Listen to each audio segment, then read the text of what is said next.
How to see WhatsApp notification history on Android.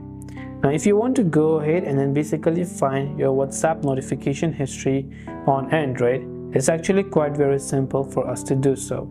Now for this, all you have to do is go ahead and then first of all, it's not a matter of WhatsApp or anything as such. What happens is Android phone already has a feature called notification history. How this works is that it will keep a track of any notification that you have received, and sometimes even if someone unsent the messages, because you have received the notification and your phone kept track of it, then because of that you will be able to find what the message was. Now to find a notification history, depending on the Android phone you're using, in the case of Samsung, I can simply open settings and go to the option called notifications. Now on any other phone you'll find the option called notification history. In the case of Samsung Galaxy, here I have to go to advanced settings option instead.